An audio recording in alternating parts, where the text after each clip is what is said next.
Coach, I know you've been through this before at other schools, new head coach, but could you talk a little bit about, for you personally, how excited you are about getting the season started in a few days and just being here at Oregon State? Yeah.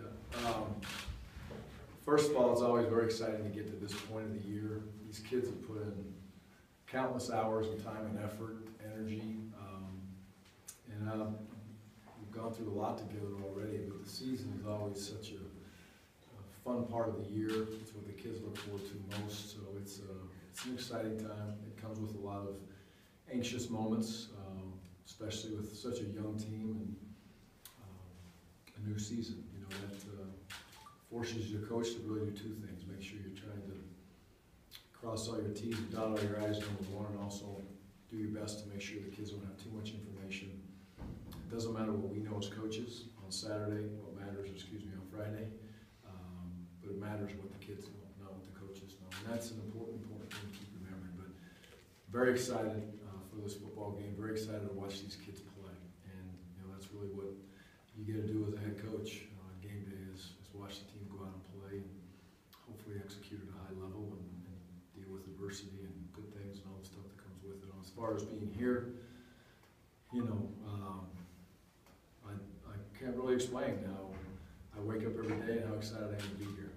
There's not a lot of words I can put into it. You know, I'm blessed. I'm lucky to be these kids' coach. I'm blessed to have this coaching staff, and I'm very blessed to be just a small part of this university, and we'll work like crazy to, you know, represent Oregon State University in a positive way on and off the field. But we're very lucky to be here as a family, and Stacy and I definitely know that. Coach, we all know about Utah connections in your life. And here comes the first game against the Utah team, Weber State. Talk about their team, your thoughts going against a guy you know, Jay Hill. Yeah, well, first of all, you know, Jay Hill, I recruited Jay Hill out of the same junior college, Rick's junior college I played at. And I love Jay as a player. And when he told me he wanted to get into the coaching profession after he spent a little bit of time in the NFL, he decided that he wanted to coach, and I thought it was a great move for him. He has a tremendous family. And I've watched them grow and very, very quickly. And for Jay to make the decision to be a head football coach, he called me. That was a tough decision for him to leave Utah and, you know, jump out and go be a head coach. And I think, no question about it in my mind, he made the right decision for him.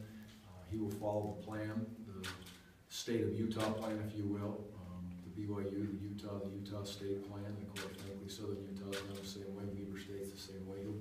Jay will be very successful. It looks like he's getting the support that he needs to build that program and keep it going in the right direction. Weber is a great place to be able to recruit.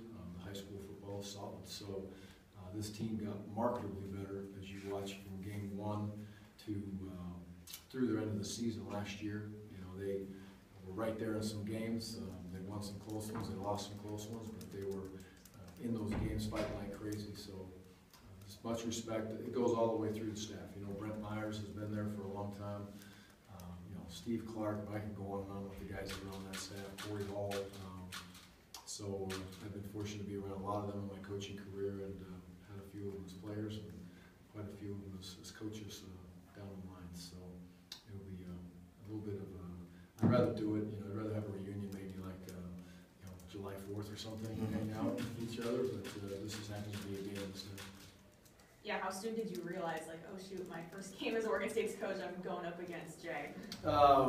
It came pretty quickly. One of the first things you always try to do is look and see who's on those schedules. And, you know, I didn't really care who was on the schedule when I took this job, so I didn't study it before. So I would say probably within the first week I looked at the schedule and had an idea that, you know, they're set Weber State. And, you know, ironically, our first game at Utah State, we played Utah, so that was obvious with Kyle. So it seems to follow me a little bit, that state of Utah. I'm going to go to Wisconsin and play BYU. I mean, what's the chances of that? So here we are again.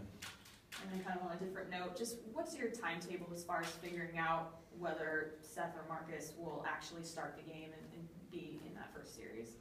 I don't really know. It's not really a timetable at all. It'll be what call we think fits best against what we believe they're going to do in the first half of the game. You know, from a defensive standpoint to our offensive standpoint, and again, those two kids' skill sets are both very capable of running the offense, but they also are very different, and you all know that as well as I. that there is a different skill set. So it won't be that this guy's taking the first snap because he's got the upper hand. It'll be just whatever play in the openers is set for that young man. So You it'll be mentioned- the day of. Okay, go I was ahead. gonna say, so it'll be the day of, like just whoever goes out. I'm sure Coach Yeah. Baldwin already knows. Okay. So Gotcha. I know when I was going to secrecy. Okay. Fair enough. You mentioned how young this team is, the excitement around running out of the tunnel, bunch of fans at Reeser. How do you get them to contain kind of that excitement and not go out there and make a bunch of boneheaded plays? Correct. You know, you have to talk about that without question. There's a ton of emotion, and this game needs to be played with emotion. It is a huge part of it, but you also need, we've talked long and hard for the last about 5 to 6 days, and we need to stay right here. We can't get too high. At the beginning of the game, we can't get too low when things don't go our way. We have to be able to deal with adversity, and so you have to stay right in the middle of things. And that means play with composure. That means have mental toughness. That means dealing with, again, the word adversity pops up, and that also means dealing with the good things that come your way. So you talk about it, and you communicate, and you get them in the moments. You don't throw any curveballs or surprises as far as, oh, wow, I wasn't expecting this on Friday night before the game, or Saturday as far as what we do with our walkthroughs. Try to get them settled in. I want kids to be kids. I want them to be themselves and prepare how they prepare. You know, I prepare probably very differently than a lot of them do. I kind of get away from them and let them go play football, which now these practices are like that. It's important for our coaches to walk away a lot these next 3 days and let the kids go out and execute. So they'll be sky high. I worry about it though with a youthful team. It's something that you have to, let those first few snaps settle in. Hopefully it settles them down, but we've discussed it and we will continue to do that. There's been a lot